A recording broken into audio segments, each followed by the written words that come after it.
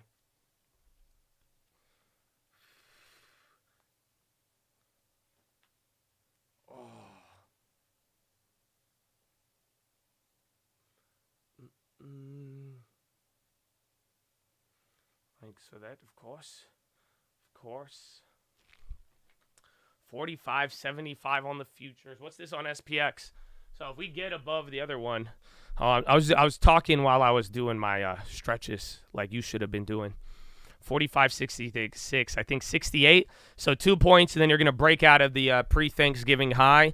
And even though everyone says the rally is slowing down, this will be another new high. So again, once again, yesterday everyone's saying the rally is going to be over. It's very bearish. Same thing this morning. Then you have Timmerhouse, Waller, pump, and now you're 2 points away from hitting another high. So 67 now, 1 point away. My goodness. Again, bonds are even recovering up here too. Bond auction at 1 p.m. Eastern. So in about an hour and a half, hour 25 minutes. So that could change the rest of the day, or it's going to help the rest of the day. Like I told you, the 7-year holds a lot of weight there. So if there's strong demand, we'll see what's up. Otherwise, the bond auction does have the ability to kind of reverse this. We will be pumping it up at 4,600. Again, the next level, it's the new high, then 45.75. That's where the futures are right now. And then if it gets above there, it's probably going to go crazy. But we'll see. All right, I sold the MES. I took like 120 off of that net. So I made 400 because we were down on it in the morning. So made the money back plus profit, but I'm out of the MES for now. Auctions at 1 p.m. Eastern. Bond auction definitely could clap us, yeah. If it's bad. If it's good, though, I think you're going to get, you're going to throw a lot of gasoline on this. Timmy bullied Waller into talking about rate cuts, unfortunately. He did it again. It was crazy. So Waller did sound bullish, but then Timmerhouse just, you know what I'm saying? Timmerhouse just put a spotlight under him and made it a really big deal.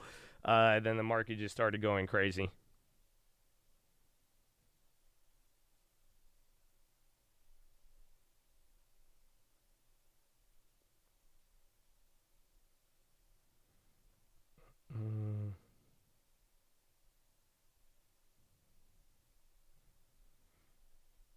They played him. Take profits. I did too. ARK is killing it. So again, that one's still running up. That's still our ghetto rate hike play. Now we have a Fed future as well, but ARK is in the money. So you got 30 cents in the money now on that contract. Yalla. Wouldn't a rate cut be bad for the market? I think it would be, but initially people would like that, again, because initially a rate cut would help out real estate. It would help out regional banks. It would help out big banks. It would pretty much help out everybody.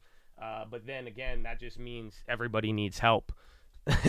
So that's the paradox. You know what I'm saying? It's like if I gave you a shot of adrenaline, would that help you out? Like, would it make you like have energy? Yeah, but like, why am I giving you a shot of adrenaline? That you probably died, you know, or you're having a really bad allergic reaction. So I need to break out the rate cut adrenaline. So in a way, there's good that's going to come from it, and you see how people like leading into it are favorable, because if we're talking rate cuts, that means we're talking inflation coming down. But at the same time, at that point, you know, it does. You will start asking the question, why did we cut rates then? But again, we haven't done that yet. So, and you know, this is the whole debate. Are we going to cut rates? You know, and that's where today you got to hear it a little bit from a Fed voter, and the market could not contain itself.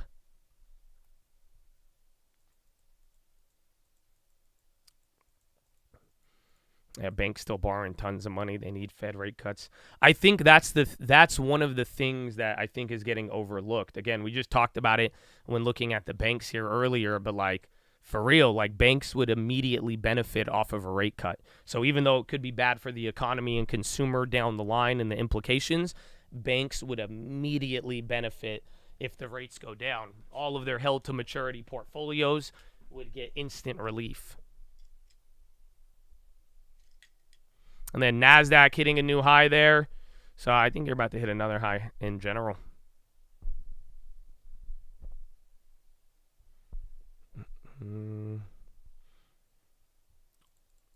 Could you say the market is pricing that in real time? No. Again, the market prices in the future, right? There's some stuff now, but there's a lot of stuff in the future. But that's why when shit goes wrong, you get a massive kind of repricing. But I don't know. I wouldn't say we're pricing in all of that in real time. 4568 is the level. Yes, that's the next level. You're 1 point away, and then 4575 if we could get above there. And then I'm telling you, this is a new level that's drawn on. Again, I have to re-update all of these, but essentially next level will be 4575, then 46 or 4586, 4590, and then like 4600, and then that's it. Second leg up, hard to say. I mean, but all around, this was the Timmerhouse pump, bonds, Fed futures, all kind of participating.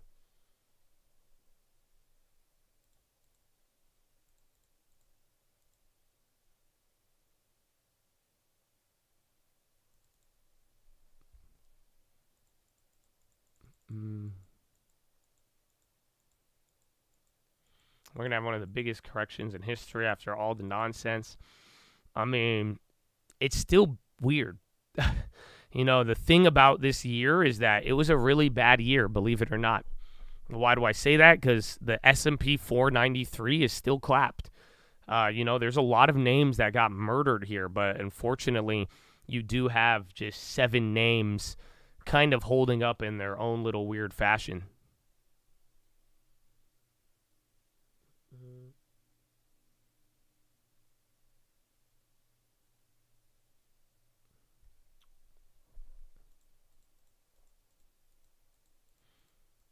Rate cut is timing. If it's too late, which normally it's bad, but if they thread the needle and get it right, then it could be good. I mean, that's what people are saying now, but they have said that every single time. So that, I mean, we'll find out. But this time around, I mean, they have a lot of control, and they've been doing very good at the needle threading and the punting. So you never know.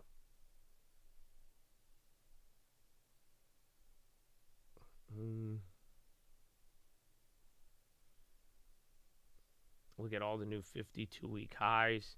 I mean, look at all the 52-week lows as well. So it is a weird dynamic. Like, and then you're hitting another high, you're still going up. The dollar is not trash yet. A dollar's still strong. I mean, again, leading into this quarter, the dollar was one of the most bullish bets. So you had more people pile into the dollar before we started dropping here. You know, many people were, and then now it's like there, but the dollar is still extremely high. But also, too, at the same respect, I'd always tell you it's not strong until it breaks out of here. But, you know, looking at the velocity of how much it's gained, you know, in 3 months, the dollar went up, you know, over 10% or around 10%. So you've gotten back like 3 or 4% of that.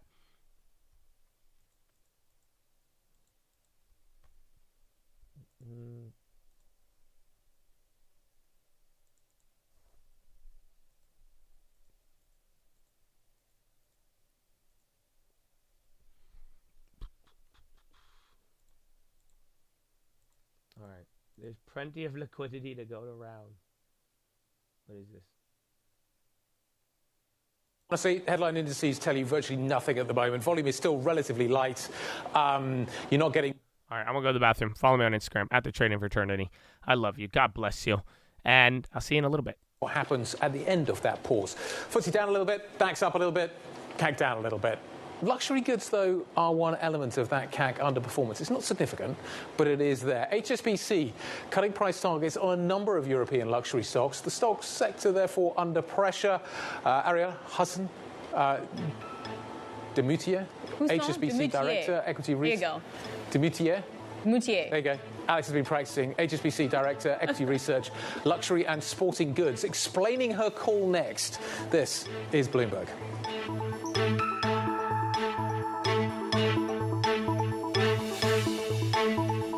Down. Bad timing. Awful timing. There's a lot of ding, ding, bump. Where is a Schwabis? Charlie. Oh my gosh. So many things. Damn, nothing. All right, man. Well, we're going to have to wait. 4, 5, 6, 7. Give it a second. I drank, dude. I was so like dehydrated in the morning, and then I started pounding all these water bottles during Waller, and now I'm like, I'm a piss machine today. Dollar looks awful on the daily and weekly.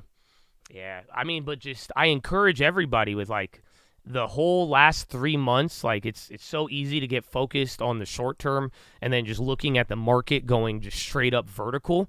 But I really encourage you all to keep in mind the context of how we effing got here. You know what this is a 100-day chart, and you go look at it with TLT, like go look at the 10-year. Go look, like I told you, man, you know, the rates moved up 1.5%. Then, you know, what the dollar, 10% in a quarter, like, dude, all of this is just massive. So in a weird way, we're making moves. The equities are making all of this seem bigger because now you're making these moves down. But that's why I'm like, dude, we got to make sure this stays here. What happens if this hits a wall and it comes back up? And on all instances, that is going to be the issue there. So keep that in mind because it's like, you know, it's easy to see this last week, the last month, but it's like, how does this all stack up? I mean, it's like, you're making your money back, but like you're still in the negative. Like the bonds are in the negative. The dollar is still like after what it did in the last 3 months. That's why it's like that's why I think some of you are getting shocked by the optimism because with everything going on, you're like, what this makes no sense. But keep the context in mind, my brethren. I got the boring Kia commercial. Oh, that thing's gonna scare me. All right, dude, you're like 0.3 off, 0.5 off from a new high.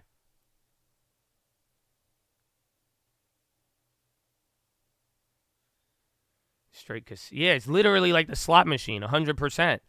100%. It's like getting cleaned out on the slot machine, and then your last spin, you hit the bonus, and then you get like 30% of your money back, and then you're like, man, that was crazy. It's like, that's why I'm like, wait a minute here, hold on, because the equities are the ones that are moving the most out of anybody. All right, I'm going to be right back. We did break the seal, yep. That we're heading towards a period of time for H1 24 where the growth will be very lackluster. We're talking about something like 3% growth. And you know that luxury goods is a momentum sector, so you need to have sales growth to have share price performance. And so this is why we're just saying to investors, stand still for a while until you see momentum accelerating, which should happen in H2 24 in our view.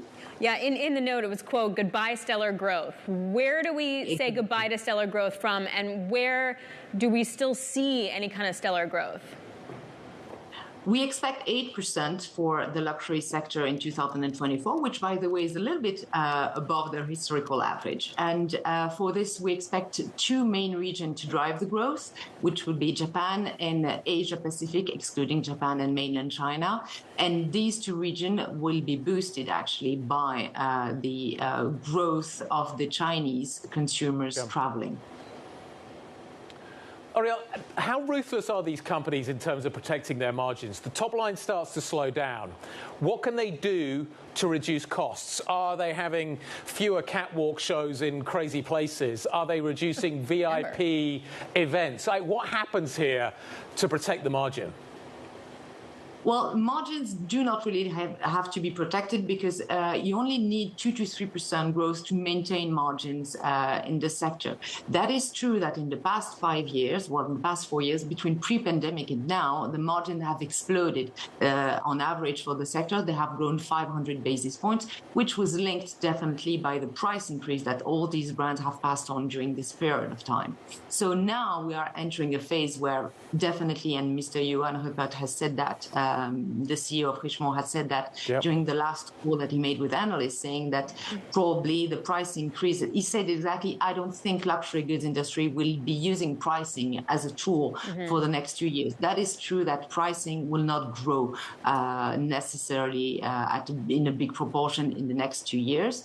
So margin, in our view, will stand still, will stay at the same level because these companies and these brands will not necessarily reduce their advertising spend.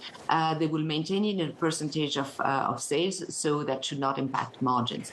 And they don't really need to become some cost cutting, obviously. Ariel, when you see the slowdown in sales or just subdued sales, for example, why? Is it? So this is actually interesting because, again, this morning, consumer confidence, Germany was down, but then in Europe there was like downgrades on the luxury sector. I think LVMH got a downgrade. First one in a minute.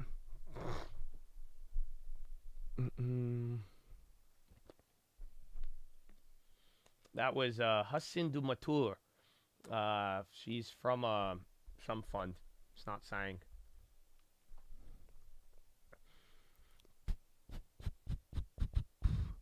Good morning, Chads. Good morning, Preforms. How you living? How you living? Record demand pushes silver in a new era of deficits. Silver Institute says April 23rd. White House officials weighing whether to issue a hold separate order to prevent the Barclay family reassuming control of the Daily Telegraph.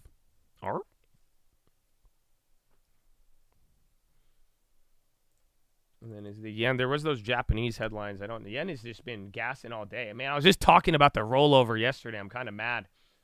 It's running up there because they only have 20 more days on the contract. But either way, shout out the yen, bro. Shout out the yen.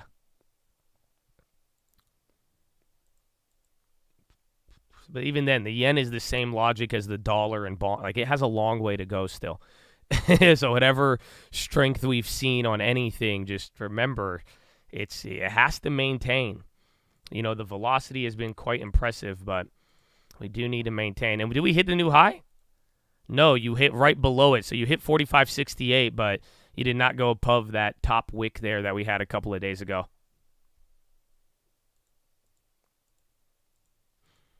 Where is silver?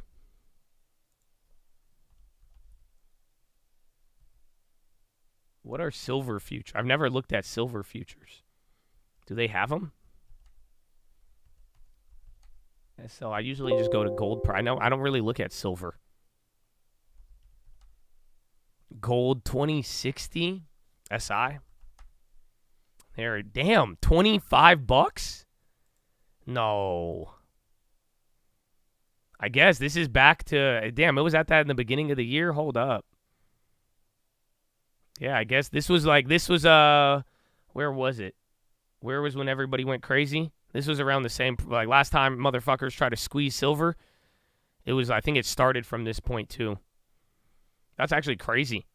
So again, silver was just at $18 into last year. So again, I think that's like 16-17%. They got silver. And then we have about 1 hour, 10 minutes till bond auction. So again, you're a little bit off a euro close. We did run. Again, you did actually, that pop. Someone asked that second leg. It does look to be like it was euro close. Do you buy and hold? I'm holding them. So I don't want to try to flip them as much. I think that's what I'm going to do with the bonds. But I've been saying it. I mean, the yen I really like, even if I've been clobbered on it initially. I do think that play is going to come home. I'm really confident in the yen. But then again, maybe being confident is going to fuck me up. So we'll see. God willing. God willing is my best answer. But, I have a lot of reasons why I like the yen. So I've just been buy and hold. Yeah, I saw that Japan headline earlier. Is it getting hit again? Because that was a little bit earlier, but there is some reaction.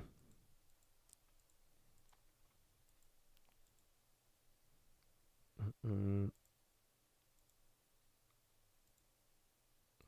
to short the pops on silver? I mean, like gold, it's very, there's a big desire to want to short the commodity sometimes. So as long as it doesn't go crazy, I mean, the short would probably work in your advantage. TLT is going up, bro.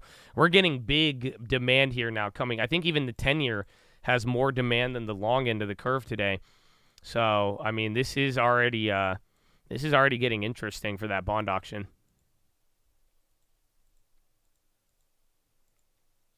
SIL is micro futures.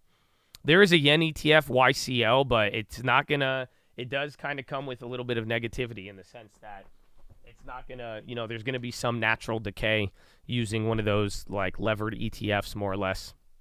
Or FXY, I believe, is non-levered. So FXY might be, FXY is the one without the, FXY would be safer.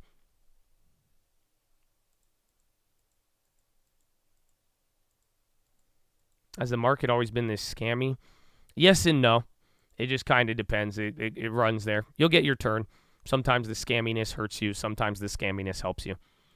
I don't know. I feel like that's a fair way to look at it, but it's definitely gotten more greedy in the last couple of years, which, lends the way to more scams or I guess less scrupulous behavior or more unscrupulous behavior.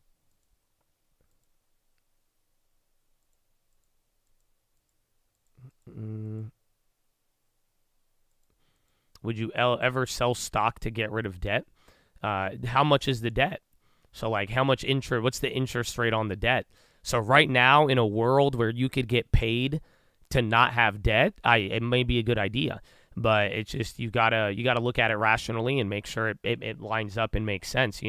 So, like, if you have zero interest on the debt, or it's like a student loan, you don't even get charged for another 4 years. I'd rather hold stock. But at the same time, if your interest on your debt is like 50%, 20%, and you have enough money to pay it off, why would you lose money on interest? I would be down to pay it off. So, but that's the beauty, the long term. No matter what, I like yesterday too. You guys, houses, certain things going on. Like I'm saying, none of this is a financial recommendation. I'm not telling you what stock to buy and sell, but if I could help you out in a way, I could give you my guidance. But don't ever forget. Are you ready? The long term is for you.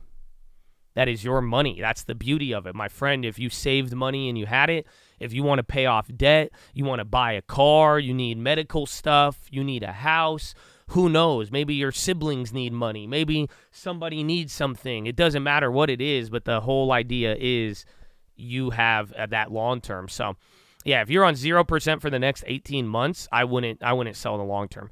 I would just collect 5% interest, do whatever. And then if you're worried about losing on stock, put that money into a fixed asset that's going to pay you out the interest rate. And then after the 18 months, I would probably look to pay down the debt just because if you got to pay higher interest, then I would.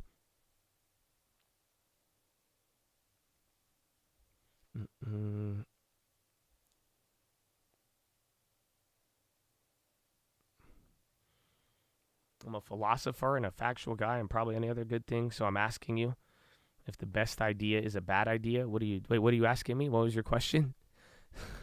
You just gassed me up. You just gassed me up on there, bro. But like, did you have a question, or is that in response to that one?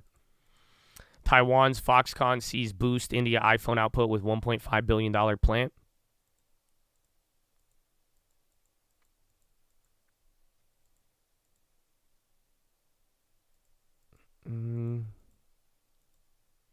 Best idea is to sit and wait. Well, maybe you just own shit. Now, and that's like what we're talking about with debt. You gotta just don't let debt kill you when you could get paid for interest right now and paid for your money. And then, like we just said, though, the long term, man, it's more useful than you think. And again, it has more applications, and it's one thing about making investments and getting rich off of them. But there's a lot more to it. You're surprised Josh not in TLT. I flipped the bonds this whole month. I had a great month flipping bonds. We just did a Fed future, but I don't believe in buy and hold TLT right now. I believe in maybe the yen, but I would not buy and hold TLT, playing this game with everybody else. Again, and if it does happen, I'll get into it late and I'll hit a bag off of it. But like, again, even in the meantime, it has been pretty good flipping the bonds rather than kind of making a commitment. What age will you sell out your long term and retire? Hopefully never. I hope I could retire one day, but I don't know. I may get too boring, but I do hope that I could give it to my kids that I don't have yet, or maybe to charity or to whoever else would need it. But I hope I never sell it. That's kind of my plan, is to never sell it if I don't have to. If you're stuck and your only idea is a bad idea, what do you do? It sounds like a fucking excuse. to be honest with you. As somebody who has made good decisions and as somebody who knows when I'm making a bad decision, that sounds like an excuse. There's no such thing as all you have is a bad idea. So I think even Uncle said it. You have to learn when the only option is lose. You got to learn how to move when the only option is lose, because there is a way out of it, always. But essentially, I would be more mindful of the idea that you are kind of like, you know, oh, all I have is this bad option. So unfortunately, you know, again, I do what you got to do to survive, but I would not entertain a bad option. I would try to remix it and see what good could come out of it. But don't settle. You know what I'm saying? Like that's kind of the same logic when it's all said and done. Would you keep streaming if you have kids? Yeah, maybe. I don't know. Like if I'm sure like you guys, I mean, y'all get mad about the horn, so I don't know how a crying baby would do, but at the same time, you know, I can multitask. I'll be your kid. Bro, I don't even want, like, my own kids right now. Like, why would I want you? I mean that respectfully, but, like, you know what I'm saying? Like, I can't, like, even a kid that I could, like, you know, have myself, like, why would I, like, go out of my way and be like, you know, I'm going to just take this guy right here. Like, you know, nah.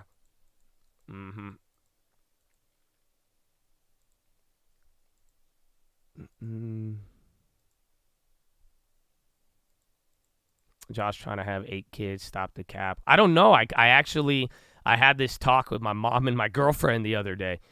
Literally, I was like, I kind of don't want kids, like in a weird way. Like, I don't know. It's not really like I don't know. Like I feel like I think I'd be a good dad, but like at the same time, like I'm not really. And my mom got so mad.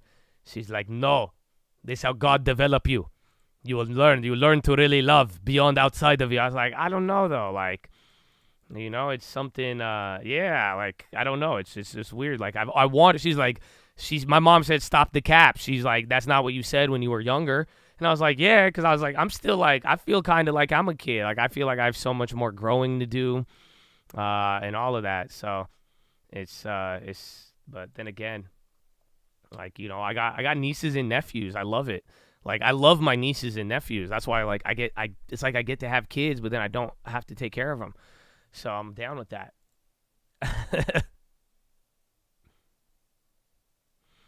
To pass your legacy and bloodline and still morals that could change the world. I mean, you know, I think I could do that in other methods. You know, I think some of y'all will carry the torch for me, but at the same time, I don't know. I don't know about, again, my girlfriend wasn't too mad. My mom was pretty mad, but I'm like, I don't know.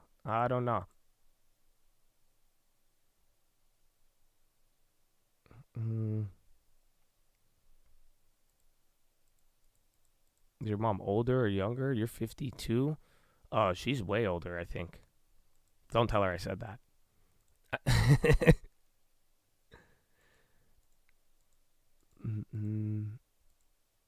How old? You have 7 at 35? Wow. That's amazing. I mean, my mom literally, like, my mom had her first kid at like 18 or something.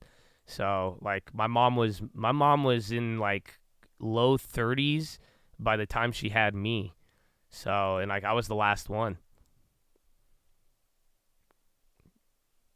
I feel like having kids would change your perspective on life. I've heard. That's what I've heard.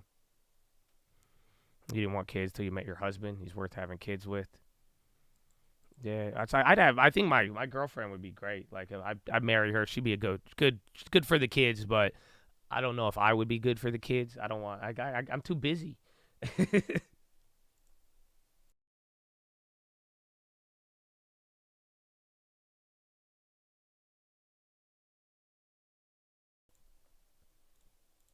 Yeah, I'm the youngest in the family. Exactly. You don't understand what it means to be human until you're. That's what my mom said. That's literally what my mom said.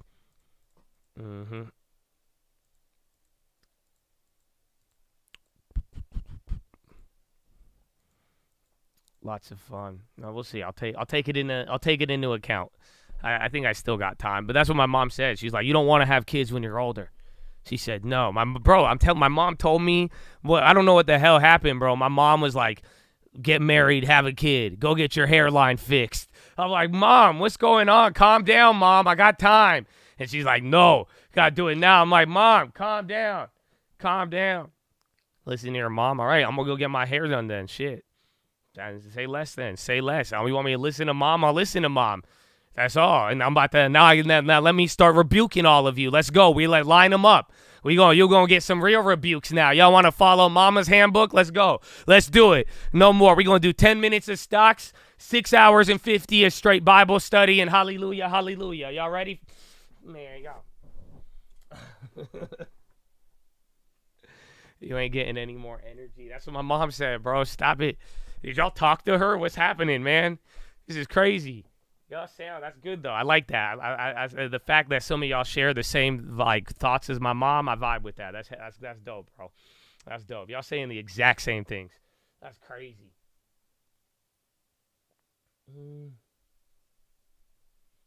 Where do you get the hairline fix? I mean, if you want to spend a bag, you do it in America. If you want it cheap, you go to TJ or you go to Turkey. The places with T.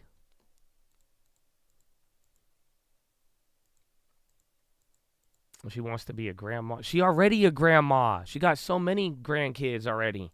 That's why I thought my job was done here. I was like, hell yeah. TJ Maxx, maybe. Thailand, yeah.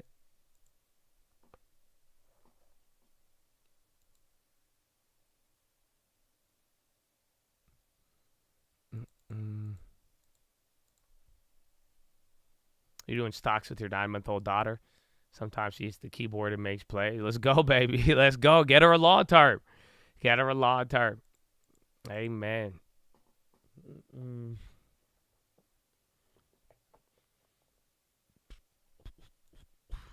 She wants you to mature.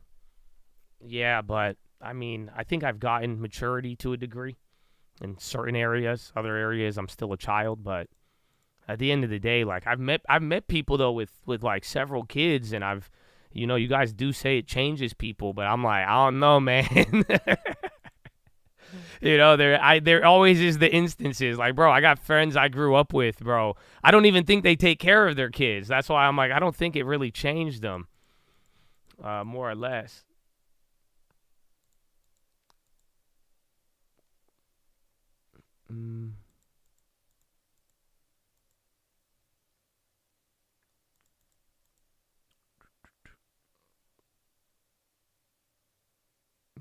They say you have kids young because the older you get and you see other homies' kids, the less you want to have kids and rather go to Hawaii. Yeah, I feel, man. She wants to experience the true love and joy. But I'm the youngest. I've already experienced all that. I'm a very well-loved individual. Like, even screw the internet, even without the chat, bro. Like, I've always felt loved, no matter what. Even if they call me ugly, I said, I don't care, man. Like, you know. I said, what about underpopulation? I don't give a shit. Okay, I'm not here to, you know, that's Elon's excuse for just getting a bunch of girls pregnant. But hey, we'll call it the population argument. I don't care about under or overpopulation. You know, I'm not going to hit you with that. Market is coming down, but, like, I mean, keep in mind what just happened. See, we're right back up to Euro close, so I'm glad I got out of that little MES. That was nice there. You hit literally right below the high.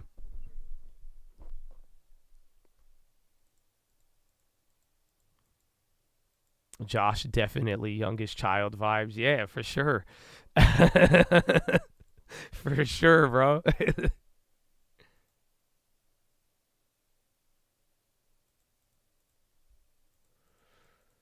I love you even if you're hairless. Thank you. That's not, dude, I don't know what happened, though. My mom this weekend, bro. I think it's because she likes my girlfriend more. Like, she really, like, fell in love with my girlfriend over Thanksgiving. She was just, like, really, and then she's like, you need to have kids. You need to get married, and you need to get your hairline fixed. I'm like, what? Like, this is weird, Mom. This is weird. We are waiting for the bond auction, actually. So, believe it or not, all the bullshit discussion aside, market's, like, holding up. But, like, we are waiting for a bond auction in 55 minutes. Life came at you quick. I'm chilling. That's why I'm like, hold up.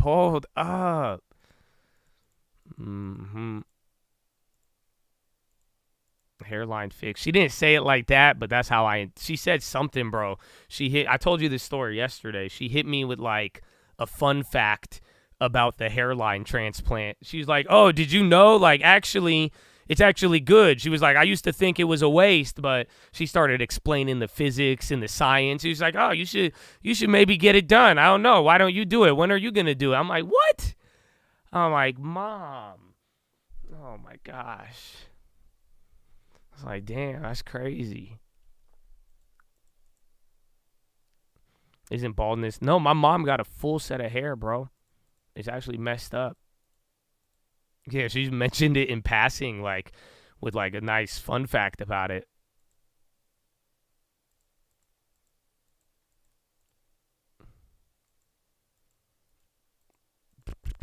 My mom's dad, he had a receding pullback.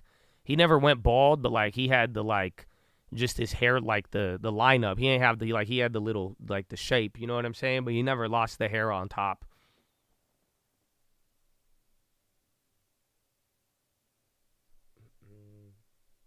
My dad's hair is, like, killer, bro. It's, like, it's not that bad. My dad even clowned on me. He was like, I don't lose my hair. I was like, what the? Stop it. And then he started blaming. He said, it's America. The food you eat. All of this, you do all of this stuff. I'm like, oh my gosh. Oh my gosh.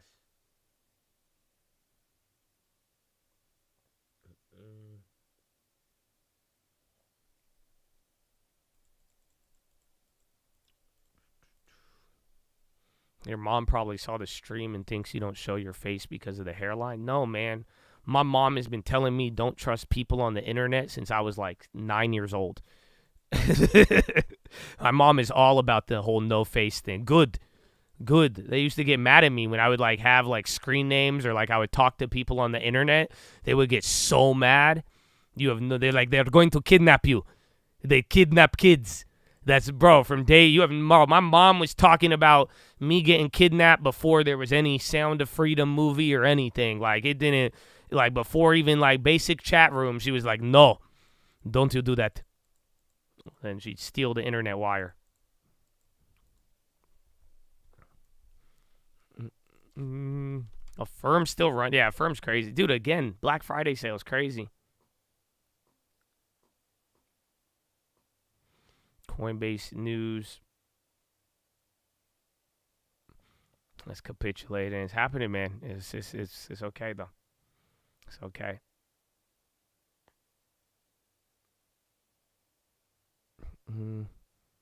But I don't know. Did you see it? Did y'all see that the other day? It was hella weird. I think it was in Philadelphia. I saw a video clip of it. Some dude tried to just like kidnap a baby. Like the mom was walking across the street and she was with her husband, and this dude just walks up to him and tries to steal the baby. I'm like, what? Like, who does that? Like, what? It just happened a couple days ago. I was like, what is happening, bro? It's Philly. I'm like, dude, I guess it's still like, it's very prevalent, even if you just crossing the street.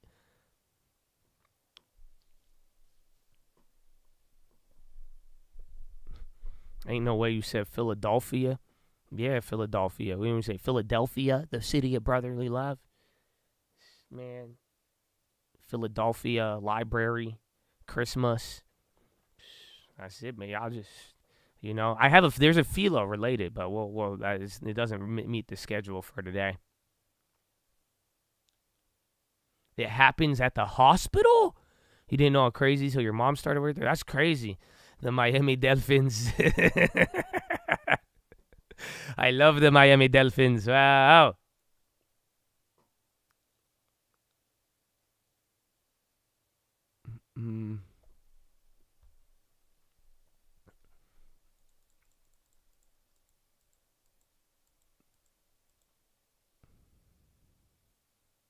Someone stole a baby from a hospital. I was there for lung surgery. Wife got locked out while police. That's crazy.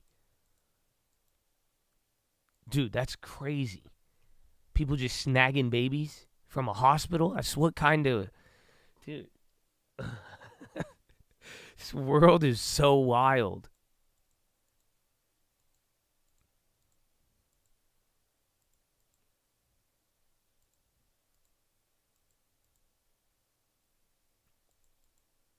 AWS NVIDIA announced expansion of strategic collaboration of Palo Alto running and Coin. The NVIDIA, there's like an AWS event going on.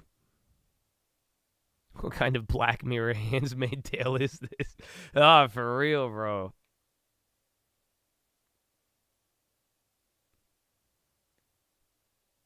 I don't know. I think I might be able to get the event, but it seems like there's a lot of headlines, but it didn't do too crazy. They announced collaboration to offer new supercomputing infrastructure software and services for generative AI. NVIDIA DGX Cloud first to feature NVIDIA GH200. I think we got that earlier, but there's another thing coming out now on it. And then SPY still holding. You're pretty much at Euro close. Again, 45 minutes here. The day will get good with the bond auction, and I think that'll take us to the end.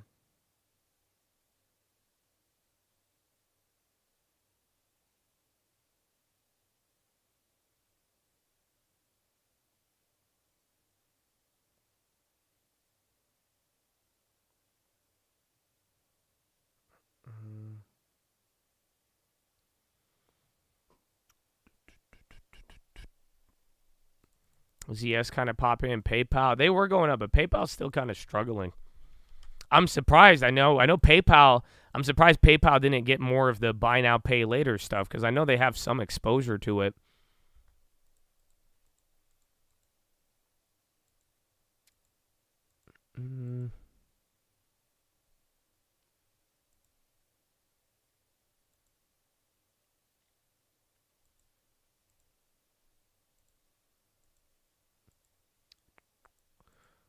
How do you feel about Larry Summers being the head of OpenAI? I think it's weird.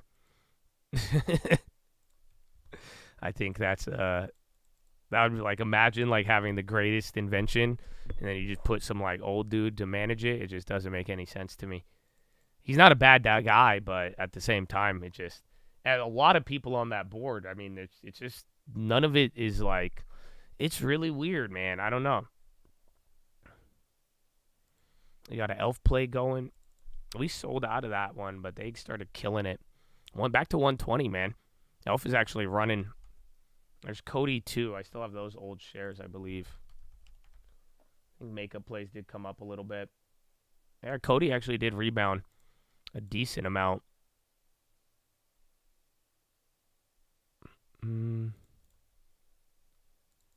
Dollar General, I like them, but I think Dollar Tree is the better one. But I think both of them are good. Again, I would check their recent earnings and some of that. I think that's had a bigger effect than not, but that's really where I've been at. Yeah, Pfizer's, I really like Pfizer still, but they've kind of been trading like a Walgreens more or less. Yeah, bro, Pfizer's at the low of 2019, 2020.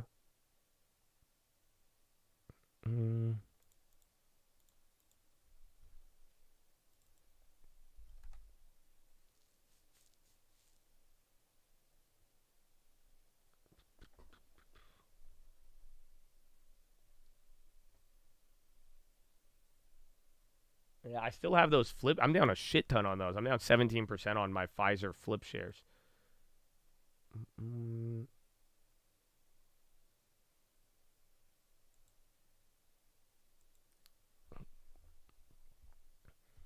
Let me check that. Colt rumors for Elf? I don't know if there's any rumor. I'm down 13. I'm kind of thinking of averaging. Again, I don't want to go too crazy, but I don't think Pfizer is going to be gulagged for too long. It can still get clapped a little bit more. I mean, hopefully there's no negative news, but I do think eventually they're going to get, again, even if the market comes down, I think they'll go up. Oh, today's my long term, or it's my birthday. 39 years old. Thank you for helping me with my long term. Tell Uncle Answers thank you because I love playing his music on my Twitch streams. Let's go, baby. Yo, send me this stream, bro. Let me check it out, too, baby. Happy birthday, Horna. Shout out any of the other birthdays out there, too. Even Dago. You know what I'm saying? It's a birthday day, 11/28, man. God bless y'all. Happy birthday.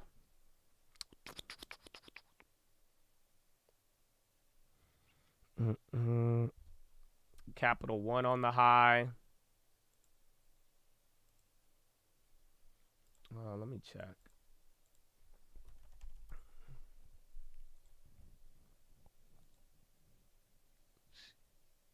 Company.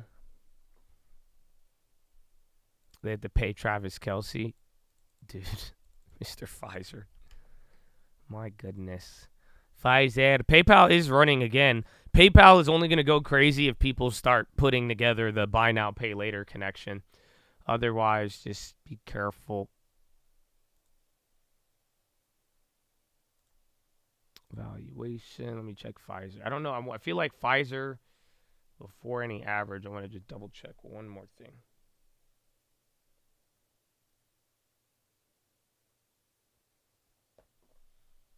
I guess Pfizer's PE is still at 16.4. Still kind of high.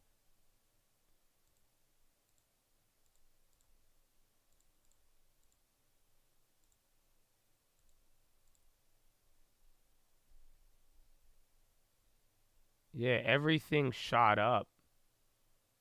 So that's why. Literally, their PE, when by the time we bought it, it was at like 8, and then that bad earnings, the guidance drawdown. Remember they lowered their guide? Yeah, I'm going to wait a little bit. All their metrics look worse than Airbnb. I don't know about tax loss harvest on that one. I'm going to take all. I got older plays I could take instead.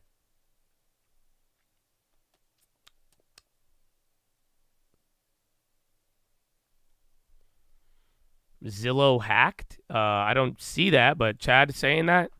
I could double check. Zillow's up. Why do you say that? Is there something on Zillow's website or?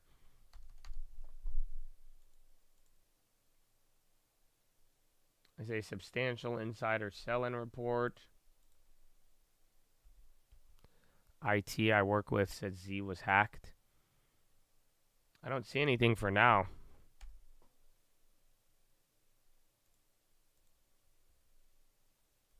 Yeah, I don't see any report on that.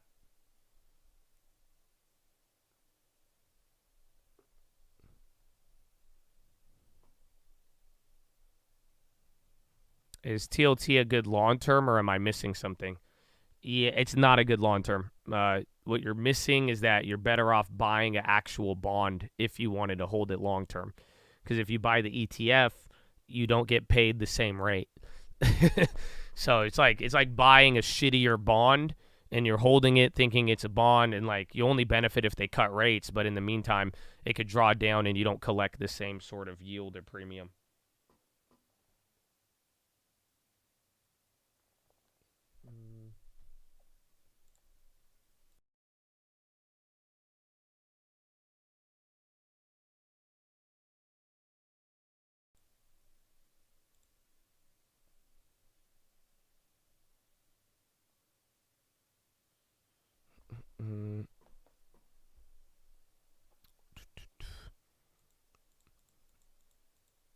Hi, how are you? India. Bro, you've been like slowly just taking these little drops. Wayfair too, I've seen that on the high a couple of times. Bonds are still holding up amazingly. So let's see. You know that making semiconductors takes mass quantities of water. Investing in water stocks for multiple reasons. Yeah, found it. Dude, water is in everything. You know, I love water. I don't know if you know that, but we do take water for granted. Not only, you know, you can't go more than like 72 hours without water, but like, do you know how much water is used to even make food?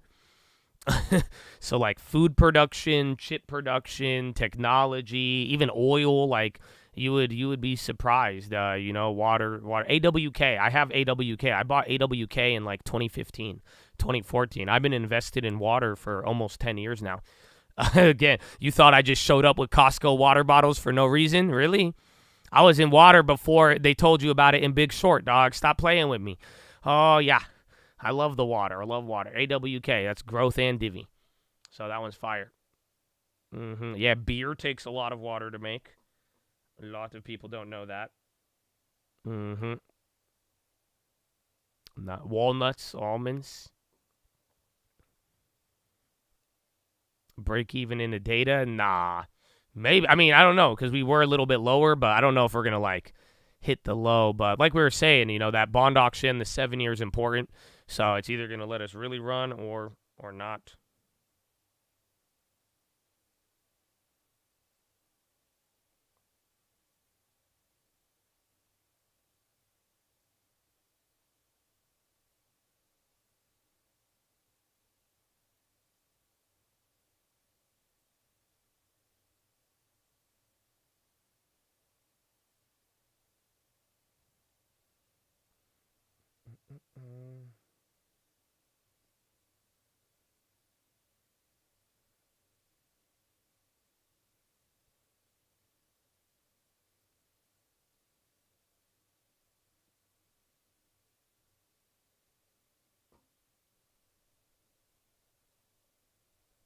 I'm brewing beers. You use 4 to 7 times the amount of water that I get in beer. Yeah, agriculture, even meat, like meat production, everything uses water. So, I mean, but then again, investing in it and making money off of it, it's not like, you know, it's not as easy as it sounds. U.S. Coast Guard says not yet found damage or indication of leak from underwater pipeline for oil spill in Gulf of Mexico.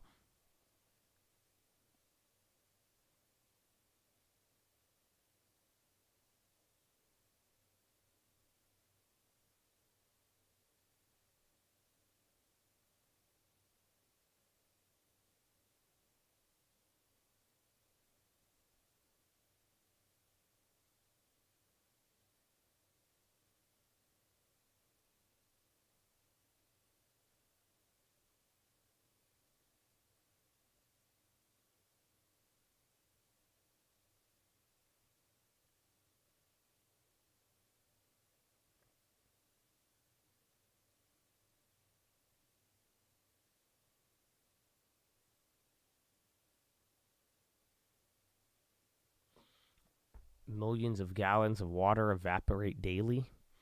The more you know. Wow. I guess that's something you got to think about it. I was in water before it was wet. Yeah, millions of gallons of water evaporate daily. The people don't know this. It just goes poof. It goes in thin air. Just like what Biden is thinking. It goes poof. Nothing happens. So it's fine. Water is a good investment. I mean it. I truly mean it. Yeah, seriously, it's a good one. Yeah, back was the guy Trump talking to? You don't know. He thought water. He drinks water out of a Pepsi can. What do you mean? I'll tell you. I'm gonna give water to everybody. I'm gonna make the water flow. Instead of a water fall, we're gonna do a water middle. It's gonna go from the middle out, and we're gonna bring the water. It's gonna go middle out instead of down to bottom. Come on, we tried trickle down. Come on, I know you're getting tired of me saying it, but seriously, we invented a computer chip. Yes, and them computer chips take a lot of water. He's thinking ESG, environment, and then they go blow up missiles overseas. I still don't understand. I thought this was environmentally friendly, but they send tanks. They want our tanks to be charging plug-in tanks where they blow up explosives. It's bullshit. Trump needs work. Well, you know, the funny part is, I don't know if you're talking about my voice or him. Oh, they're coming. Okay, never mind. Oh, no. All right, yeah. All right, my bad.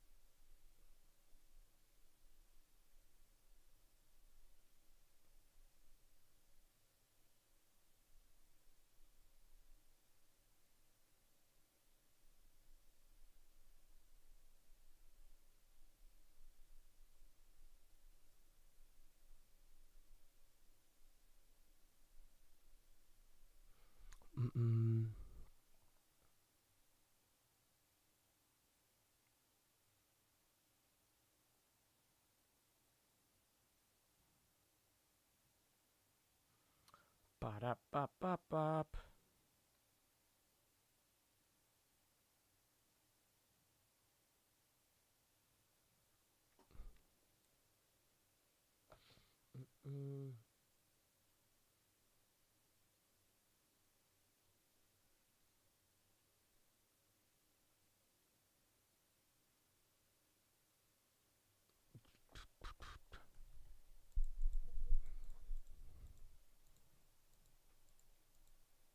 Raul is hibernating.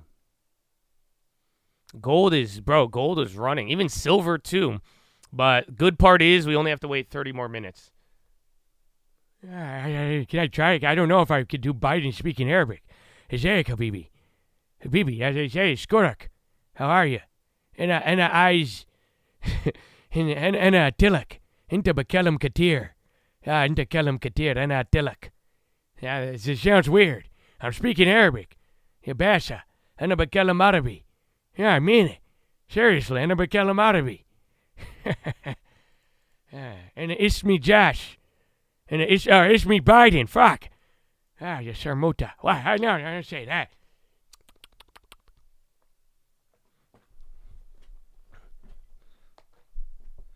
Should do this on 2K. I do, bro, but like, dude, I piss people off on 2K. Like, that's the thing. Like, so my player's name on 2K is Joe Biden. So every time I do like goaltending, it says Joe Biden. It says goaltending Joseph Biden, and then like if I'm quiet the whole game, that's my cue. I unmute it and I just go on the mic and I go, my bad, and I turn it off. And I won't say another word, but it's like a cue for me. It's a lot of fun. No news on the respiratory virus in China. We have not heard on that, except for yesterday. They said like, dude, I think there's like a respiratory disease affecting pets in America, and then there's one in the China thing. They said they're just trying to get a control of it.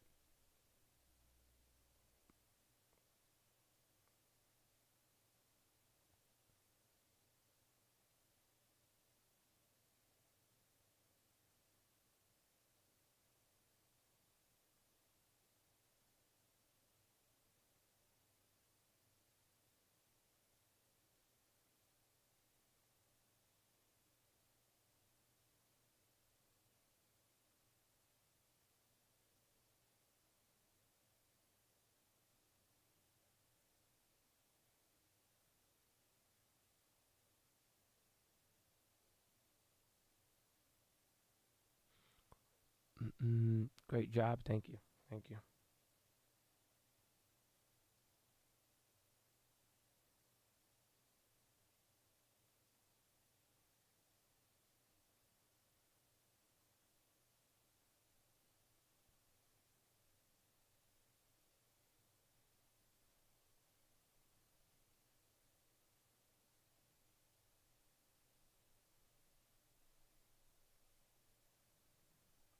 Ba-da-ba-ba-bop.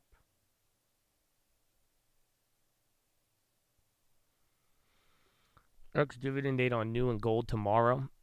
Could be, and if you buy today, I mean, if ex-dividend's tomorrow, you buy today, you will be able to collect it. So that is the good part. Damn, is ARK still running up? Bro, that spy, someone was just saying, do we come back down to break even? I mean, you're still green, but you have now given up all of the Timmerhouse rally almost. I guess that Timmerhouse rally was huge. No, nothing came out yet, but you're pretty much selling off coming into it. And then the Fed futures didn't come down. Honestly, Bro, why did the Fed futures stop trading? The ZQHs just died out of nowhere right there. The bid and the ask is just staying pinned. There's a bond auction today, but not for now.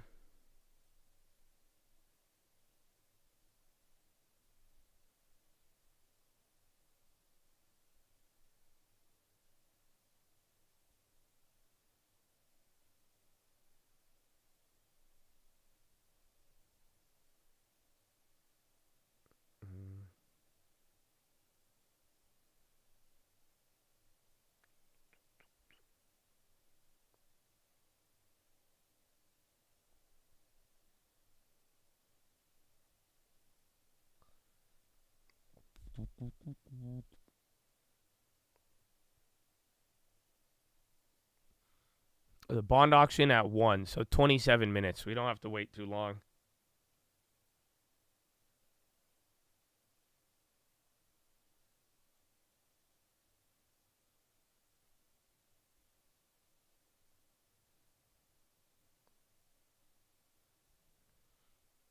What appointment? Did you miss pump? No pump it up, but it was very pumpy. It was a crazy, honestly, today, like, I mean, if you opened up yesterday's watch list, you know, I told you a lot of things to look for. I mean, the Fed futures, we made a play on it, and that had a reaction today. But, dude, if you would have told me that, like, the Waller meeting and then Nick Timmerhouse would have just, like, came out of nowhere and caused this, like, I would have never believed that. You know what I'm saying? Like, that was definitely not anything that I was thinking. It was kind of wild.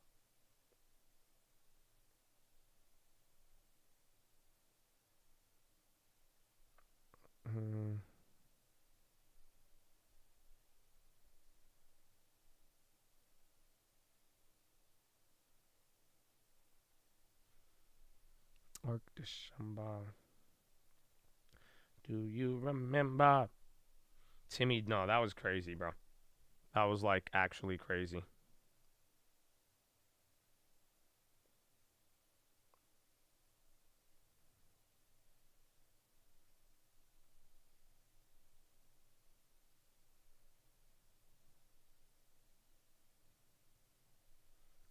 September. Took PayPal puts. Bond auction isn't good. They usually drop. I think a lot of things will drop if the bond auction isn't good, but then vice versa.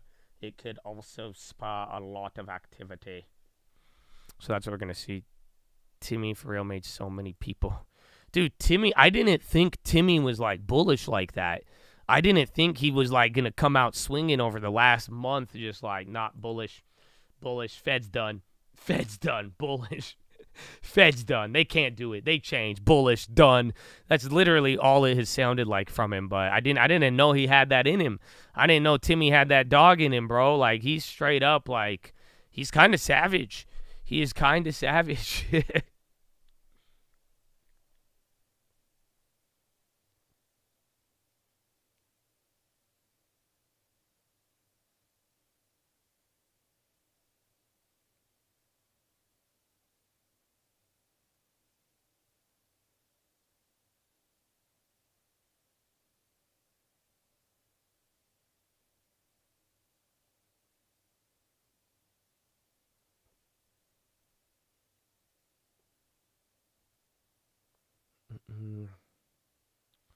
Do you remember? What's your personal opinion on market reaction to 1 p.m.?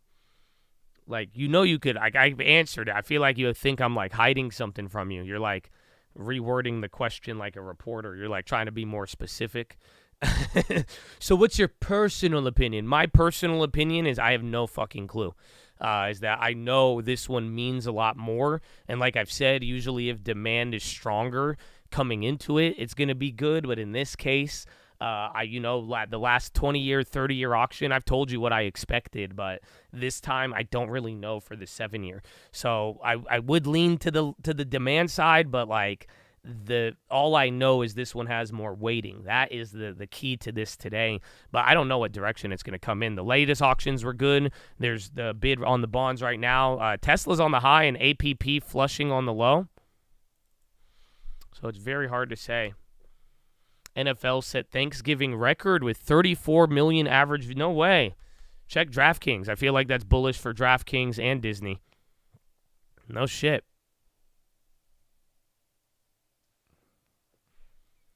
That's how much weight he had. I feel you, bro.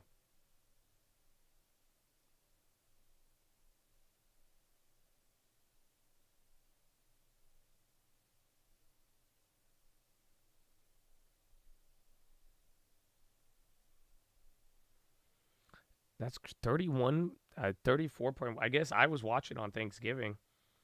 Now that I think about it. Do you remember? I'm going to check 35 times. Again, a good thing. We only got 22 minutes.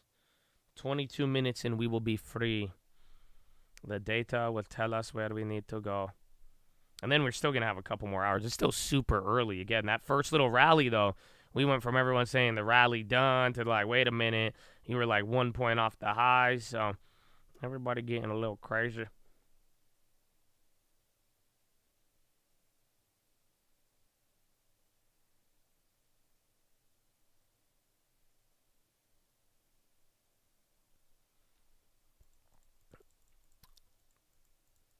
Bullish for Google, for the YouTube, the TV contract. Oh, they had that? I say I had no real reaction though, but I feel like, last year there was more negative reactions when there was what's it called? There was more negative reactions when there was like bad viewership numbers.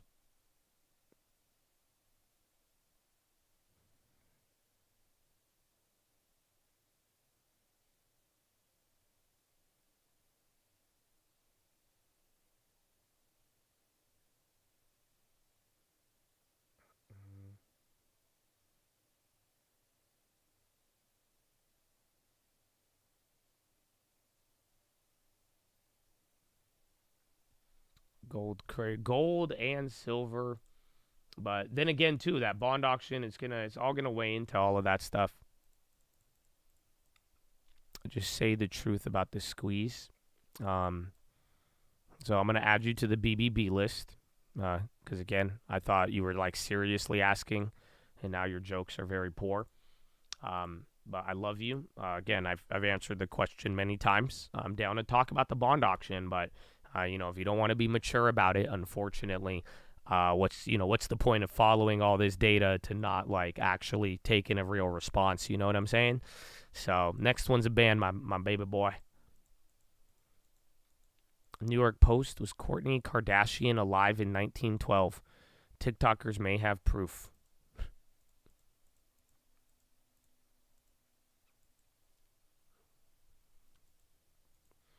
Zoom popped on that news. Zoom, big volume actually. Gilead says they're confident in both overall safety profile of Tecartus and Yescarta. Guild. No, it's not really moving off that.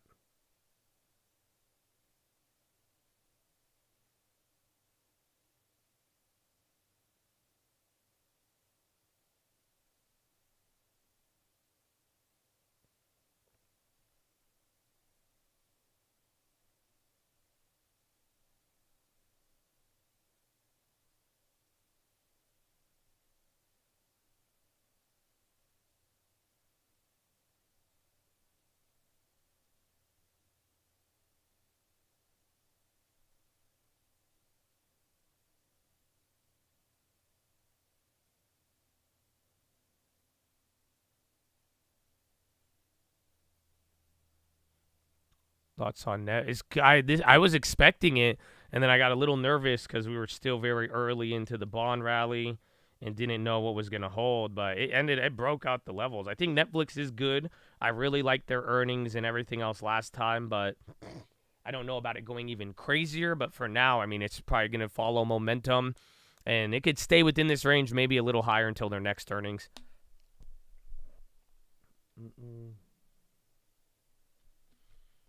How many? I only have one. I've never made a ban list. That's it. I have a good memory, but I just figured now, and then two, because I don't want to unfairly ban anybody. So I figured the BBB list, and then eventually I'm gonna post the BBB list maybe like once a month, kind of have like a wall of shame, and then have reasoning. So I'm not trying to just go off the cuff and ban people because I'm angry or because I'm happy or whatever, but.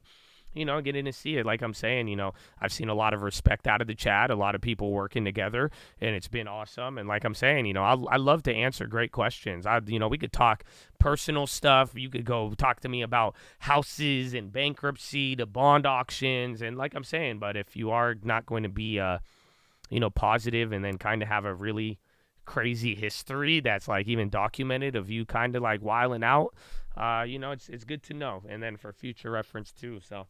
We're trying, and that way you hit that, I'm able to do that before banning somebody. It's a good exercise.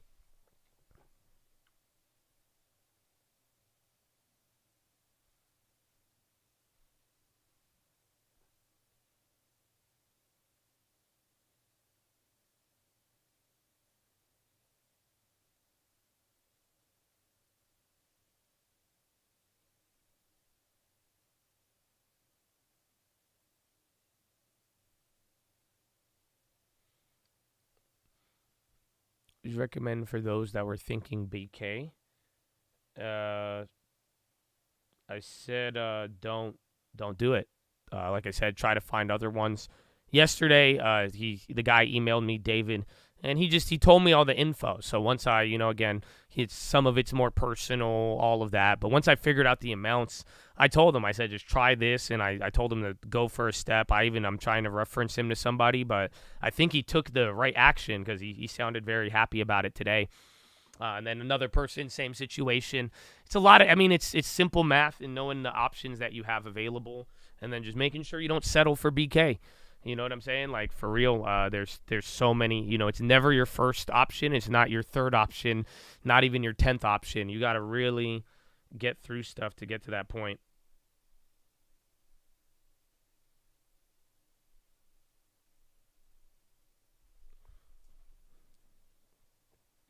Wayne, can you ride with me in my Cybertruck when you get it?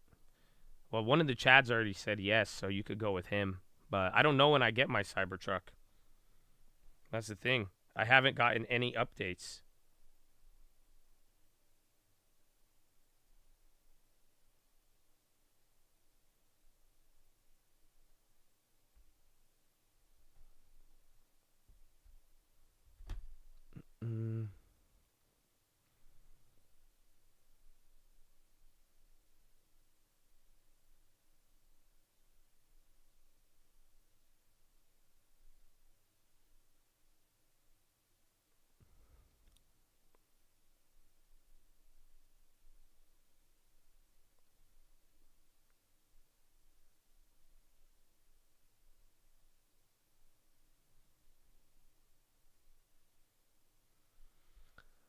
What would the next earnings start? I think like January, believe it or not. Earnings is already over. It's been what? Almost 2-3 weeks now since like Amazon and a couple of the other ones. So before you know it, I think like maybe like end of January, beginning of February, you should start getting some of the earlier earnings.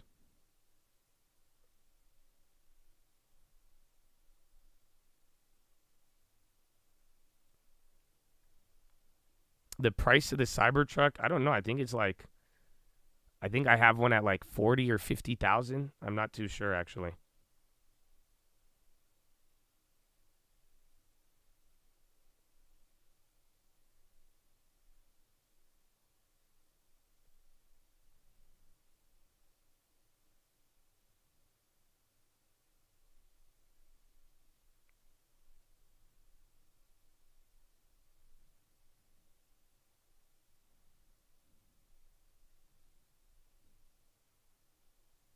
Which bond auction? It's the 7-year bond auction at 1 p.m. Eastern. So 13 minutes, thank God.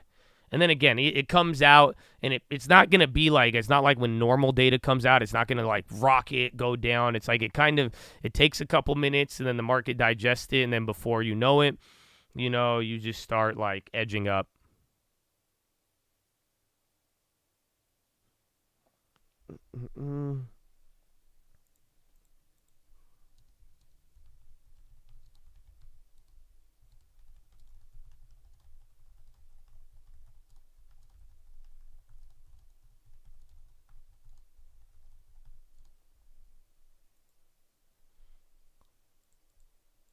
Who owns the Cybertruck? I don't know. Report saying 60 to 80. I don't know. I thought it was going to be priced like the Hummer. No, I think they're cheaper, man. I really think, I think the car is going to be cheaper, but I don't know. I put in a build, but I haven't really followed up with it.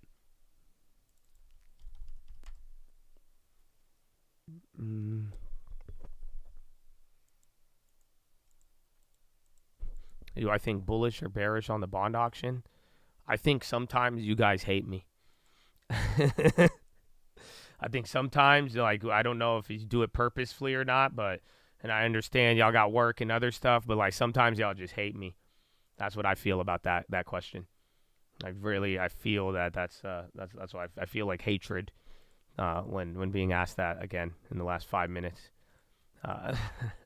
On that note, I'm going to go to the bathroom. Follow me on Instagram at The Trading Fraternity.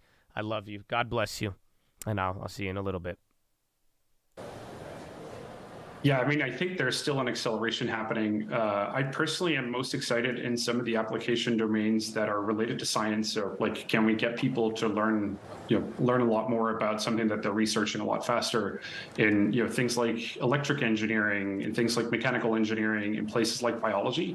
I think there's an incredible amount of untapped applications for generative AI. Obviously, the races are off for some of the chatbots, and I wish my former employer as well as OpenAI a lot of luck. I think we're just at the beginning, to be honest. Steph, you and your founding members of the company are in Europe, but your origins are here in the Bay Area where I am. Kind of what is the benefit of launching and growing a company in Europe versus traditional Silicon Valley? Yeah, certainly. I mean, there's some pros and cons. I think on the pro side, the access to really high quality talent for us is really amazing here. I wouldn't want to be a founder fighting for ML researchers in the Bay Area right now because lots of people are trying to hire. And I think there's a lot of talent here that doesn't want to move to the US that would want to work for a company like Cradle. I think secondly, and that is for us more specifically, a very large contingent of companies that are in biopharma and biotechnology are based out of Europe. I myself am in Zurich in Switzerland right now. And so some of the large companies like Novartis, Roche, they're all based out of Europe. All right, our thanks to Stefan Greichen, CEO of Cradle, breaking down what he's going to do with those funds in a new fundraise. Now, coming up on the show, Tesla's Cybertruck is finally about to hit the market. We're going to talk about what's on the road ahead. Get it? Garrett. You are just pun central today, Ed Ludlow. Meanwhile, let's have a look at what's happening in the world of Hewlett-Packard Enterprises. We're keeping an eye on HPE. They're likely to be coming out, of course. We're looking at the earnings. We're going to give us an insight into IT spending in particular. And well, earnings just after the bell, we're off by 0.6%. This is Bloomberg Technology.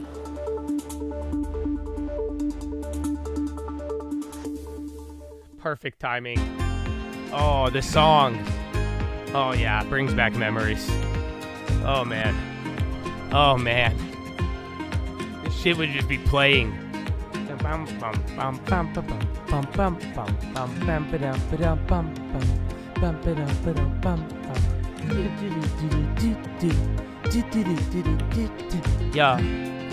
buy the bonds. I said, what the you want? Everybody going long. But Powell said you are wrong. Why they keep doing that? Why they keep doing that? Okay, I'm sorry. Bro, they missed it, bro. I was like, yesterday I was trying to play with Jacob. I call his man by his government first name now because all of his names are offensive on the internet, or they just make me sound hella crazy if I say any of his names. You know what I'm saying? And then, but like him and I joined up with him and Mikey, and I thought they were like curving me on purpose, bro, because nobody was listening to me and my mic was on. So like I just started just like freestyling, bro. And like I gave them like a 10-minute freestyle and nobody said a word. And then I left and then I joined back and they're like, yeah, we couldn't hear you. It's like, that's crazy. It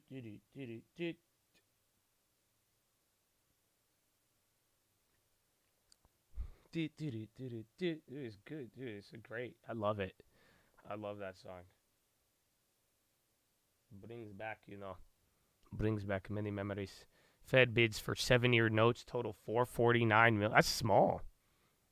But we'll see. CMND resumed trading. Clear mind.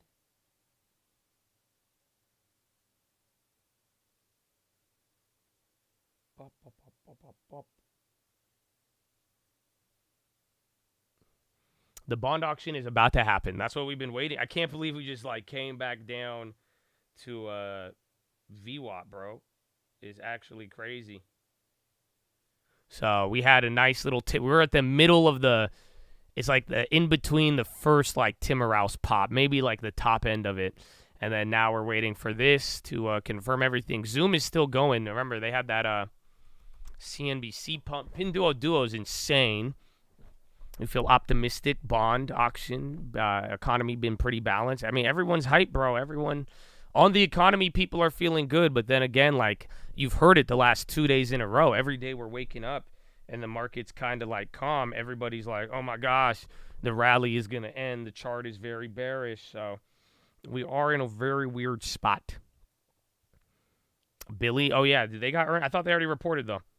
So again, Baidu was a good China report. Pinduoduo, that was another one. Again, Match is popping here at the top. So yeah, keep in mind, again, look for the when issued number. We got a couple of minutes here, but that will be the key.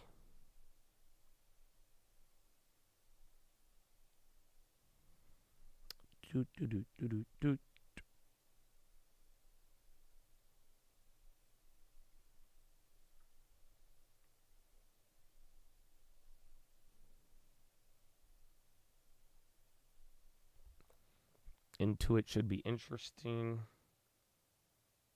Intuit. Oh, yeah. That in CRM, I feel like CRM has not gotten the same amount of attention. But, like, dude, CRM's a big mover, especially with how it's, like, gone crazy. Bro, Timmy, like, he used to move the market bigger, but, like, I don't know, man. He's been different lately. And I didn't even think he had it like that, bro. Like, Timmy low-key got the juice. Like, he's actually been insane if you really think about it. So, I don't know, man. I do not know. But he's done it. It's like, it could be suspicious to you, but at the same time, this is what he has been doing for a whole entire month. Like, if not a little bit longer there. Again, whatever we had that last Powell, even the jobs report, I mean, Timmy has turned bullish from a while ago.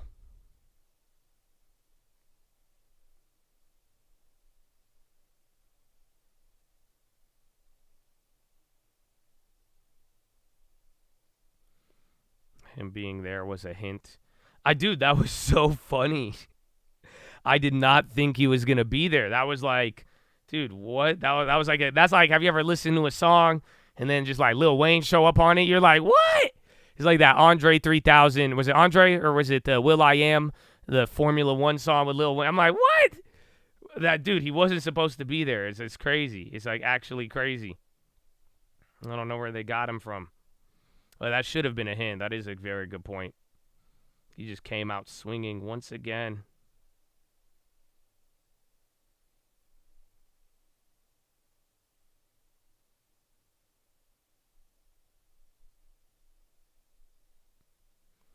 Do you think he's actually bullish or supporting? I don't think he might not even be allowed to trade with comments like that. But at the end of the day, I think in my mind, I think Timmerhouse has a reputation of being the guy who knows things early. And I think if it's either he knows what's happening or he wants to be the guy who called the pivot, if that makes any sense. So it's either he's really wrong or really right, or maybe it's some more elaborate plan with the Fed and they got this crazy plan.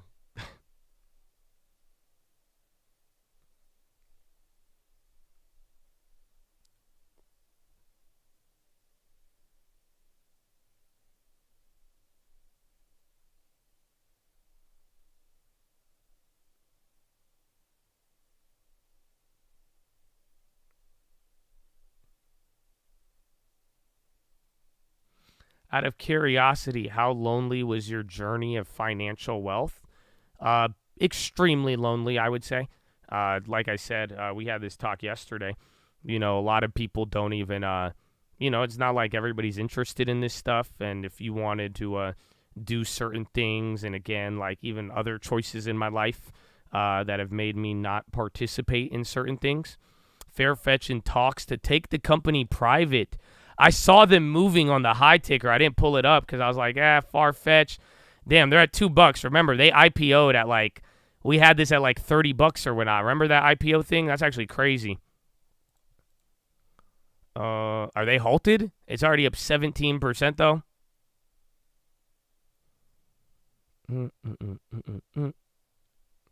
Farfetch in talks to take company. That one's, again, a high IPO price. That one could be interesting. It just already moved up a lot.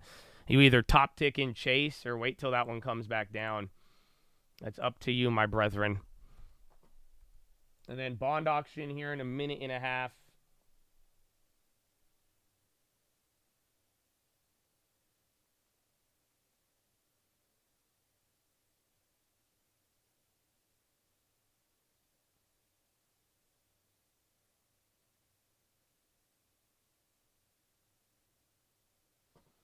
1.5 minutes. That's crazy.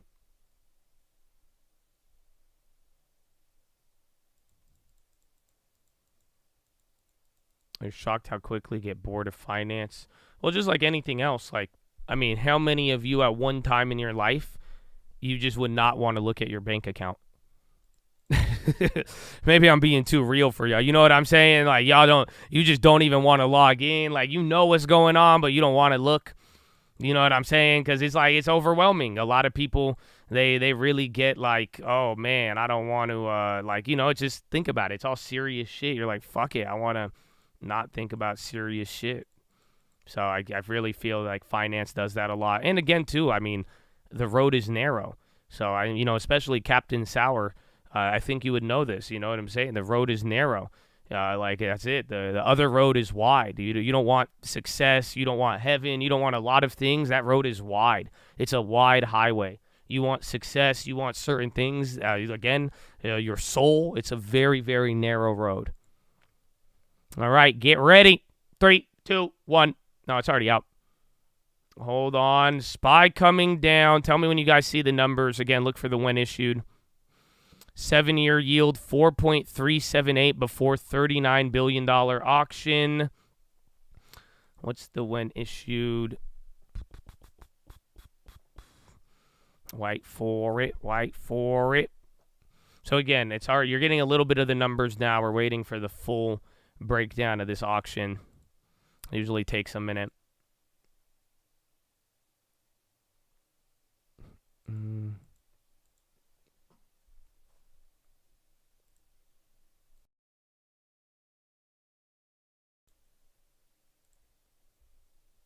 The when issued 4378. So once you get the final result, again, higher or lower than 4378, that's going to determine everything. I got to check if that Amazon event is up. And 4.3. Again, the 10-year will be sensitive, so watch IEF instead of TLT. Before $39 billion auction.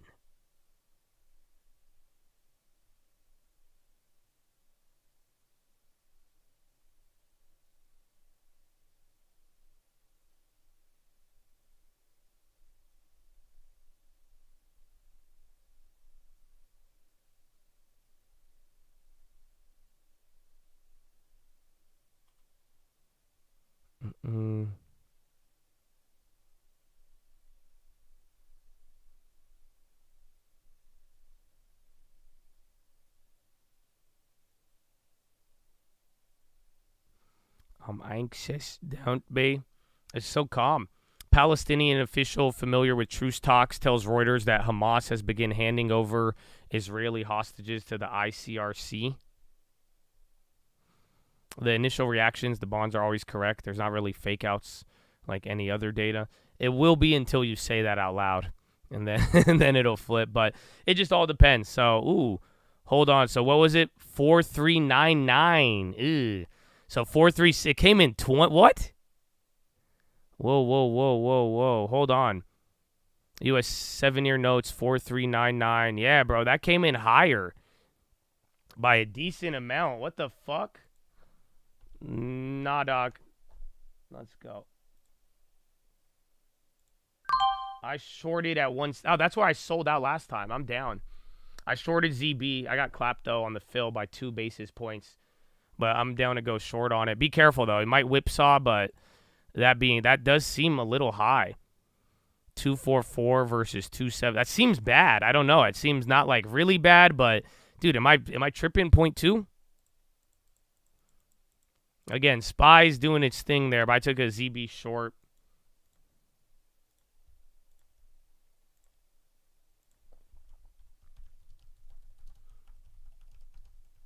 Yeah, 4399. Previous was 49. Oh, that's the thing, though. Last bond auction was good. Bid to cover 244. Previous 27. Directs accepted 17%. Or 15.8 versus 18. Indirect 63 versus 70. When issued 4378. It was like 0.2 higher. It's not the worst, but it does seem. It's like what? It's bad. It's just, but overall, that's what we were talking about today. We'll see if that holds up, though.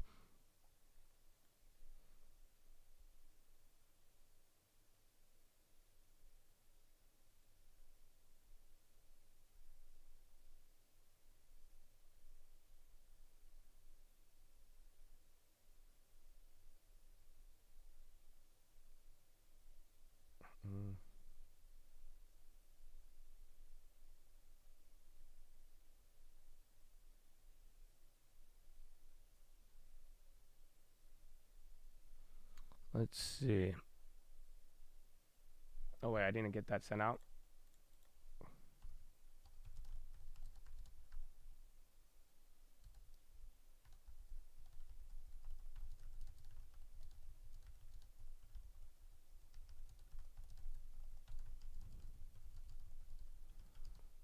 That's interesting. Again, I mean, the only thing that people are going to like about the bond auction is that it's much lower than the last one. But then once again, with everything people saying, that's it.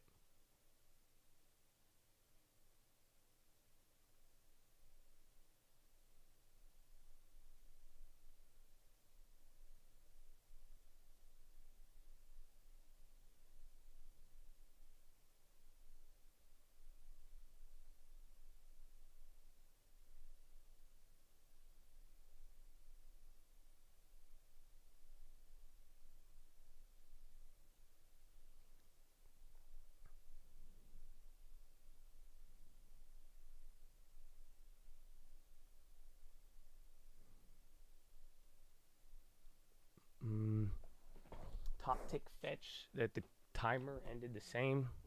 All right. SPY's still kind of holding up, so I'm already down 120 on that ball. I just top ticked the bottom on there. It went so much lower. I'm glad I got a good fill, though, at 116, but it's still barely above that. Bond auctions used to be non-events, 100%, until Yellen started going crazy.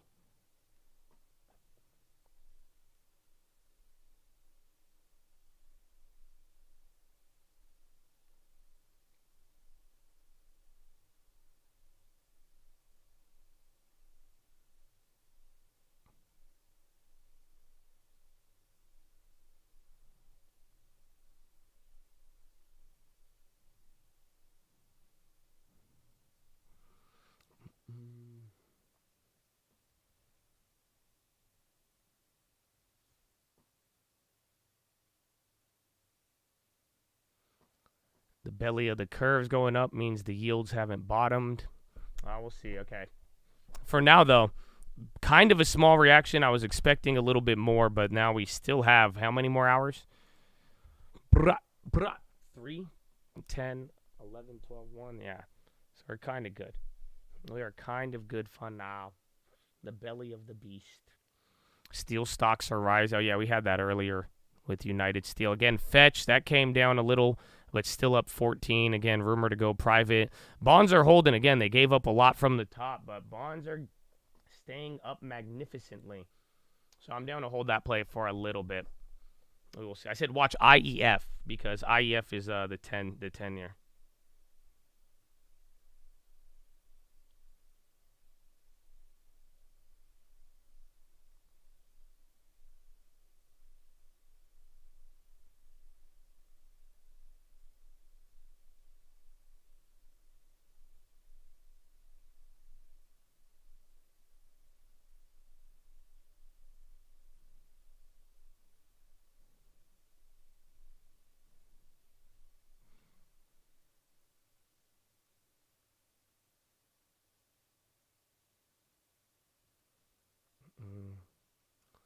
IF bounds, Lil Rivian volume. I feel, dude, it feels so like I'm getting quiet because I'm like reading. I'm looking around. 7-year moves higher after 7 bases. Last down 3.7 basis points, but it's so like calm, but not really. Again, for the 7-year, this is, I'll take it if it doesn't want to freak out, but for the most part, I was expecting a little bit more. We're kind of chilling here, but gold and the high ticker are still going up.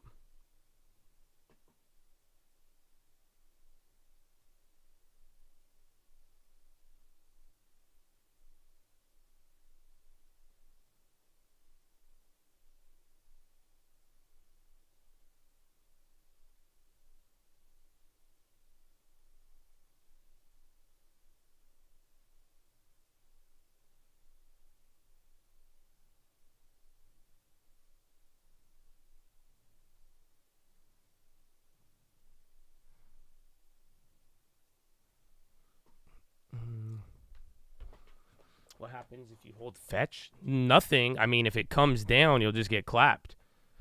That's it. So, like, Farfetch is moving because there's a report that they may take the company private, but you don't know at what price or anything. So, like, if they go private at a higher price, you're going to benefit off of it. But if that shit comes down, I mean, you will get clapped.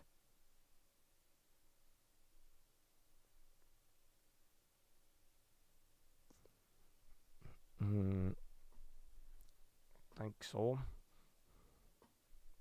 I was hyped and nothing. I feel you. I was expecting a little bit more, but like Stoney was just saying, bro. Sometimes it follows the reaction, but this time around it's kind of like super chill. It's kind of funny.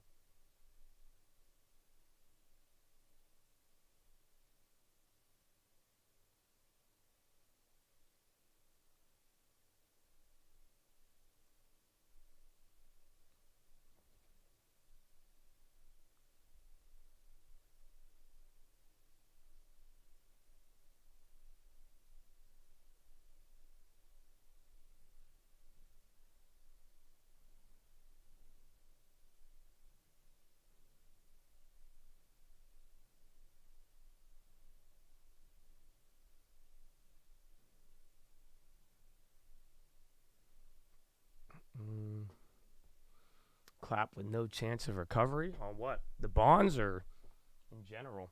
I don't think the market's holding up very well for how, again, bearish and bullish people have been at the same time today. I mean, that bond auction, I think it's very unique. Maybe everybody's just kind of hesitating because if you do remember yesterday, the first bond auction, there was a little bit of that hesitation, and then it finally started to go the other way. So, I mean, we'll see how this one plays out. Am I bullish for the rest, or is danger I think danger is always lurking, like for sure. You know what I'm saying? So I will be cautious, but at the same time, I wouldn't force anything.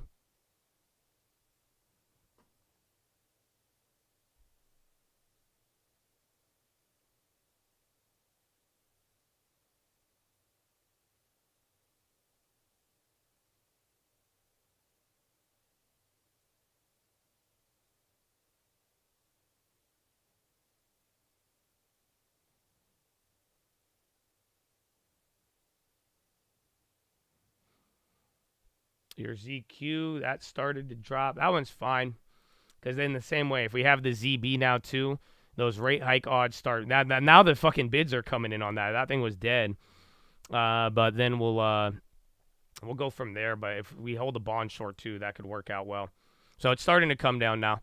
Oh shit, I'm an idiot. I did ZB, but I probably should have did ZN now that I think about it. Yeah, ZN is going lower.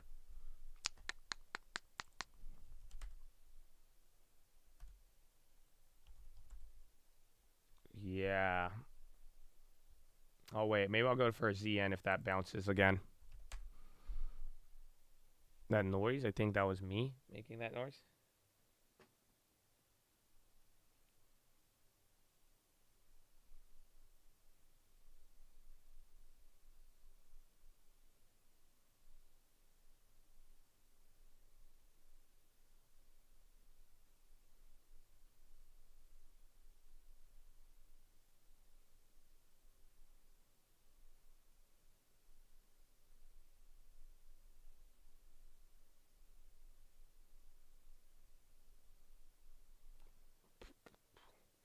Hold on, I gotta send this real quick. I'm still here. If I get too quiet, somebody will be like, where'd he go? Is he alive?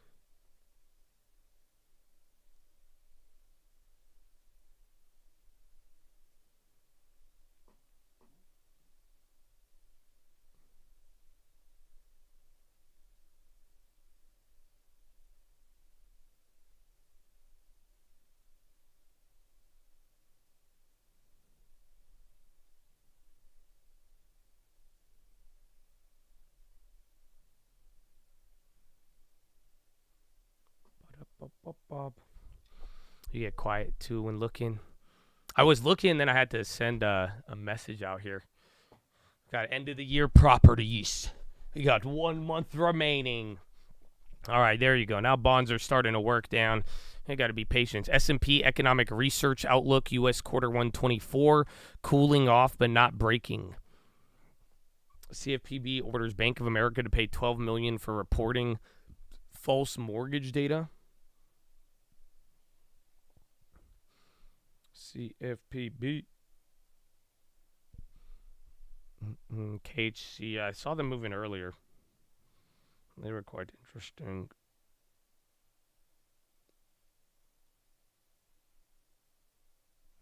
Their neighbors selling their property. I think I emailed you.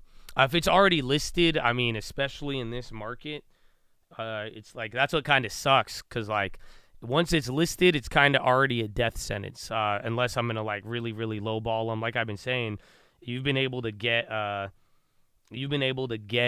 pretty good deals on the market, but I've had a lot of people lately send me like they've sent me houses, but then it's like the house is sat there for like 45 days at a price. So once it does that, I know exactly what the house is worth. You see what I'm saying? So it's like if it's already listed, it's not selling at that price and selling fast, there's a very little chance I'd probably make money off of that property.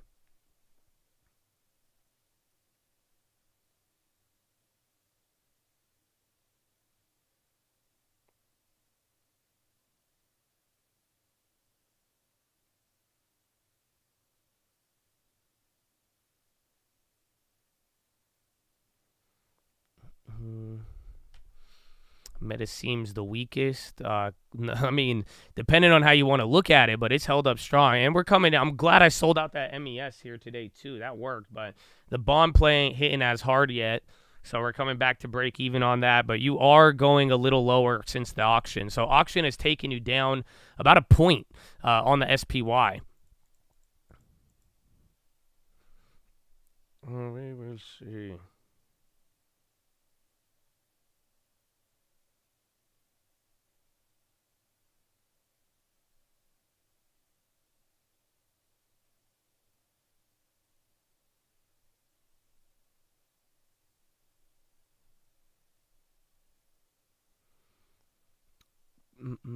They won't give the 50 DMA on the SPY. It's just whatever it is, man. It's weird because every morning, the little bit of slowdown, we're like, oh man, it's going to get clapped. Market's so data dependent. How do you swing trade this? You got to wait for the data.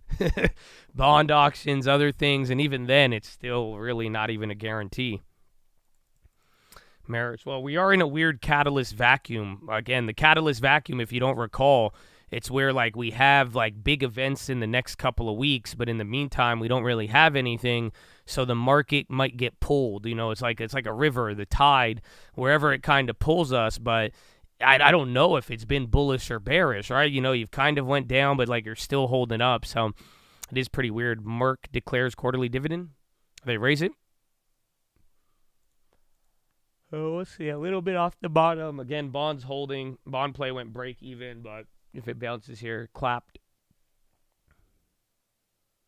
Rivian.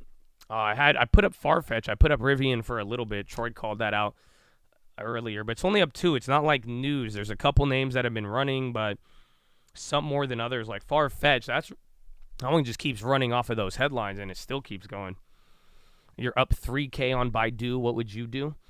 I'm holding for a little bit more. So, I mean, maybe when I go break even, you could sell, but I'd be happy with 3K. Last time I took like 3,600, I think, on Baidu, and then I double dipped, and then I got clapped, and then I averaged, and now I'm almost break even on it again. But it's up to you, really. Or you could sell a covered call, maybe ghetto spread it, but I do believe in a little more upside for Baidu, but at the same time, I mean, it's a nice gain. And then what's your time frame? If you're willing to like hold into next year and other stuff, just keep in mind, you know, that China play, China rumor, that will be there. Not a recommendation. You will lose money. Thank you. Would you use my home AI website that helps you negotiate home repair services? I don't know. Depending on how it works. But at the same time, too, I'd have to use it. And then your reputation will precede your product too. So I don't know. Like in that sense, I can't give you an answer, but it just depends on what it is and how it works. Again, like the same time, I've asked some of you too. Like all the days you've thrown me shade. You know, it's like